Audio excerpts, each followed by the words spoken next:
नमस्कार दोस्तों, स्वागत है आप सभी का आपके अपने YouTube channel competitive exam centre में। आज हम लेकर आए हैं झारखंड सामान्य विज्ञान का महत्वपूर्ण प्रश्न सेट जेपीएससी, दरोगा, उत्पाद सिपाही, फील्ड वर्कर, एलडीसी जैसे सभी प्रतियोगिता परीक्षाओं में पूछे जाते हैं। अगर आप झारखंड के किसी भी सरकारी परीक्षा की तैयारी कर रहे हैं तो ये वीडियो आपके लिए बहुत फ़ायदेमंद होने वाला है। तो बिना देरी के चलिए वीडियो को शुरू करते हैं। समान विज्ञान के 50 महत्वपूर्ण प्रश्नों का सेट नंबर 4। अगर वीडियो पसंद आए तो लाइक करें, शेयर करें और चैनल को सब्सक्राइब करें। चलिए वीडियो को शुरू करते हैं। आज का पहला सवाल है हम लोग का दोस्तों। पहला सवाल क्या है? पहला सवाल है वेग का एसआई मात्रक क्या है? वेग का एसआई मात्रक क्या है दोस्तों? मीटर प्रति सेकेंड। क्या है? मीटर प्रति सेकेंड। अगला प्रश्न देखते हैं दोस्तों। अगला प्रश्न है विद्युत परिपथ में फ्यूज का क्या कार्य होता है? तो विद्युत परिपथ में परिपथ को अति धारा से बचाता है। अगला प्रश्न है अवतल दर्पण का उपयोग कहाँ होता है? अवतल दर्पण का उपयोग दोस्तों दांत चिकित्सा या टॉर्च में होता है। कहाँ होता है? दांत चिकित्सा या टॉर्च में। अगला प्रश्न देखते हैं ऊष्मा हस्तांतरण का एक तरीका क्या है? ऊष्मा हस्तांतरण का एक तरीका क्या है दोस्तों? तरीका है चालन। क्या है दोस्तों? चालन। अगला प्रश्न है दोस्तों ध्वनि की तीव्रता का मात्रक क्या है? ध्वनि का तीव्रता का मात्रक है डेसिबल। क्या है दोस्तों? डेसिबल। अगला प्रश्न है हम लोग का गति का दूसरा नियम किससे व्यक्त करता है? गति का दूसरा त्वरण बराबर बल बटे द्रव्यमान। क्या होता है? बल बटे द्रव्यमान। अगला प्रश्न देखते हैं प्रकाश का अपवर्तन किसके कारण होता है? प्रकाश का अपवर्तन माध्यम बदलने का कारण होता है। क्यों होता है दोस्तों? माध्यम बदलने के कारण। अगला प्रश्न देखते हैं चुंबकीय क्षेत्र रेखाएं किस दिशा में चलती है? चुंबकीय क्षेत्र रेखा दोस्तों उत्तर ध्रुव से दक्षिण ध्रुव की ओर चलती है। किधर? उत्तर से दक्षिण की ओर। अगला प्रश्न है दोस्तों द्रव्यमान का एसआई मात्रक क्या है? द्रव्यमान का एसआई मात्रक दोस्तों किलोग्राम केजी। क्या होता है दोस्तों? Kilogram KG. अगला प्रश्न है सूर्य के प्रकाश में इंद्रधनुष कैसे बनता है? तो सूर्य के प्रकाश में इंद्रधनुष अपवर्तन और परिकिरण के कारण बनता है। क्यों बनता है दोस्तों? अपवर्तन और परिकिरण के कारण। अगला प्रश्न देखते हैं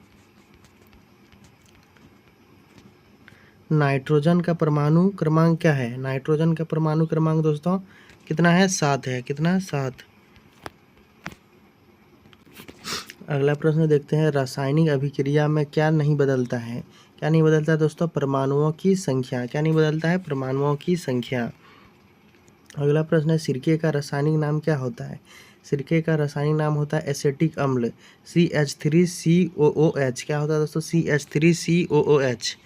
अगला प्रश्न देखते हैं धातुएं किस प्रकार की चालक होती है? धातुएं ऊष्मा और विद्युत चालक होती है। किसका चालक होता है दोस्तों? ऊष्मा और विद्युत का। अगला प्रश्न है रासायनिक सूत्र HCl का अर्थ क्या होता है? हाइड्रोक्लोरिक अम्ल। क्या होता है दोस्तों? हाइड्रोक्लोरिक अम्ल। अगला प्रश्न देखते हैं हम लोग कैल्शियम का रासायनिक प्रतीक क्या है? Ca। क्या है दोस्तों? Ca। कैल्शियम का रासायनिक प्रतीक Ca। ईंधन के दहन से कौन सी गैस निकलती है? ईंधन के दहन से दोस्तों कार्बन डाइऑक्साइड निकलती है। कौन सा गैस निकलती है? Carbon dioxide. अगला प्रश्न है अधातु का एक उदाहरण क्या है? अधातु क्या होता है दोस्तों? सल्फर होता है। और भी बहुत सारा अधातु है दोस्तों, तो यहाँ पे एक ही अधातु का नाम दिया है।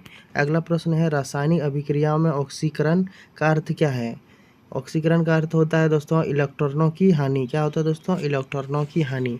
अगला प्रश्न है प्लास्टर ऑफ पेरिस का रासायनिक सूत्र क्या है? प्लास्टर ऑफ पेरिस का रासायनिक सूत्र होता है दोस्तों CaSO4 1/2H2O। अगला प्रश्न है जीव विज्ञान से क्या है दोस्तों मानव शरीर में रक्त की मात्रा कितनी होती है? मानव शरीर में रक्त की मात्रा दोस्तों 5 से 6 लीटर होता है। अगला प्रश्न है पौधे में गैसों का आदान प्रदान कहाँ होता है? पौधा में गैसों का आदान प्रदान होता है रंध्रों में। कहाँ होता है दोस्तों? रंध्रों में। अगला प्रश्न देखते हैं विटामिन B12 की कमी से कौन सा रोग होता है? एनीमिया। कौन सा रोग होता है दोस्तों? एनीमिया। अगला प्रश्न देखते हैं हम लोग मानव शरीर में श्वसन का मुख्य अंग क्या है? फेफड़ा। क्या है दोस्तों? फेफड़ा। अगला प्रश्न है हम लोग का पौधों में क्लोरोप्लास्ट का कार्य क्या होता है? क्लोरोप्लास्ट का कार्य होता है दोस्तों प्रकाश संश्लेषण। अगला प्रश्न है, मानव शरीर में त्वचा का मुख्य कार्य क्या होता है? मानव शरीर में त्वचा का मुख्य कार्य होता है दोस्तों सुरक्षा और तापमान नियंत्रण करना। क्या होता है दोस्तों? सुरक्षा और तापमान नियंत्रण करना। अगला प्रश्न है, चिकन पॉक्स का कारण क्या है? चिकन पॉक्स का कारण है दोस्तों varicella zoster virus. Varicella zoster virus क्या है दोस्तों? Varicella zoster virus. अगला प्रश्न है, मानव आँखों में रेटिना का कार्य क्या होता है? मानव आँखों में रेटिना का कार्य प्रकाश को ग्रहण करना होता है दोस्तों। क्या होता है? प्रकाश को ग्रहण करना। अगला प्रश्न है, पौधे में बीज का मुख्य कार्य क्या होता है? प्रजनन और प्रसार। क्या होता है दोस्तों? प्रजनन और प्रसार।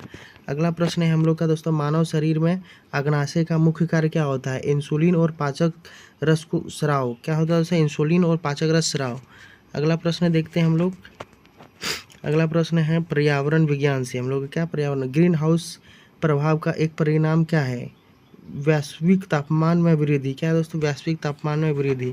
अगला प्रश्न है, जैव मंडल का अजैविक घटक क्या है? जैव मंडल का अजैविक घटक है जो दोस्तों जल, वायु और मिट्टी। क्या है दोस्तों? जल, वायु, मिट्टी। अगला प्रश्न है हम लोग का, वायु प्रदूषण को कम करने के लिए एक उपाय क्या है? वृक्षारोपण। क्या है दोस्तों? वृक्षारोपण। अगला प्रश्न है, जैविक कचरे का एक उदाहरण क्या है? जैविक कचरे का उदाहरण है रसोई कचरा। क्या है दोस्तों? रसोई का कचरा।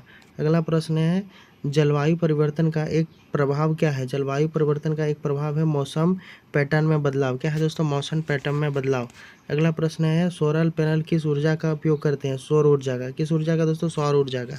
अगला प्रश्न है हम लोग का, ओजोन परत कहाँ पाई जाती है? ओजोन परत समताप मंडल में पाया दोस्तों। कहाँ पाया जाता है? समताप मंडल में। अगला प्रश्न है हम लोग का, पर्यावरण संतुलन के लिए क्या आवश्यक है? खाद्य श्रृंखला। क्या है दोस्तों? खाद्य श्रृंखला।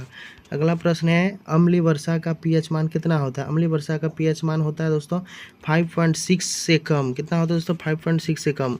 अगला प्रश्न है हम लोग का, जैव विविधता का हानि का एक कारण क्या है? जैव विविधता हानि का एक कारण है आवासीय विनाश। क्या है दोस्तों? आवास विनाश। अगला प्रश्न है हम लोग का, सामान्य विज्ञान जागरूकता से रेडियोएक्टिव की खोज किसने की थी? Henri Becquerel. किसने की थी? हेनरी बेकरेल ने। अगला प्रश्न है दोस्तों, पृथ्वी की सतह का कितना प्रतिशत जल से ढका हुआ है? पृथ्वी की सतह कितना प्रतिशत जल से ढका है दोस्तों? 71% जल से ढका हुआ है। अगला प्रश्न हम लोग देखते हैं क्या है। अगला प्रश्न है हम लोग का, रक्त में शर्करा स्तर को नियंत्रण करने वाला हार्मोन क्या है?